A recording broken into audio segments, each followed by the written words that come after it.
A Sedução do Pecado, por Thomas Brooks.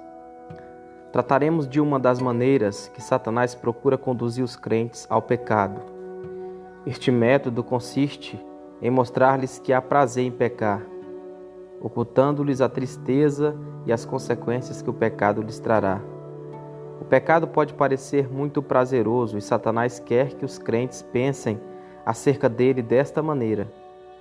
O diabo sabe que se cairmos no erro de pensar assim, o pecado nos parecerá muito atrativo e nos esqueceremos da verdade que o pecado é cruel e danoso.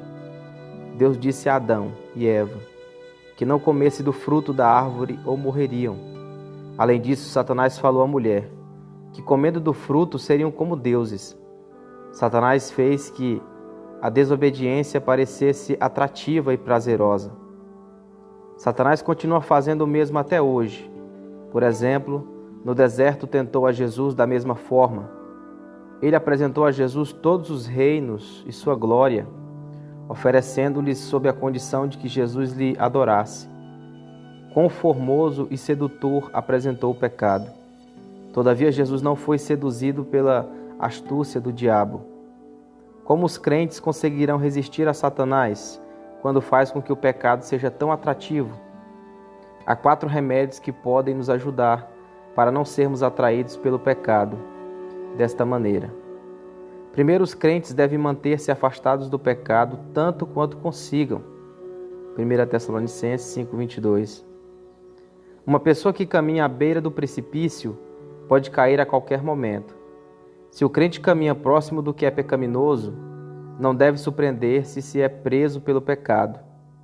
Paulo disse aos cristãos que odiassem a maldade e que a odiassem intensamente. Romanos capítulo 12, versículo 9. Segundo, os crentes devem recordar que o prazer do pecado prontamente se converterá em amargura. O pecado pode celebrar o prazer por um instante e parecer-nos fácil no início, mas ao fim, a dor produzida é maior do que o prazer que se recebe. É como a comida com veneno, tem bom sabor, mas se não for descartada, será mortal. O pecado que se come na terra terá que se digerir no inferno. Terceiro, os crentes devem recordar que o pecado lhes fará perder aquilo que é realmente bom. Os que cedem ao pecado perdem o favor de Deus. O seu gozo espiritual se desvanece e perdem a paz em seu coração. O Espírito Santo é entristecido e sua influência vivificadora diminui. O pecado lhes faz perder estas boas coisas. Então o diabo está lhes enganando, porque o pecado não é realmente prazeroso. O seu conforto sempre é temporário. Quarto, os crentes devem fixar-se bem na forma como o pecado engana.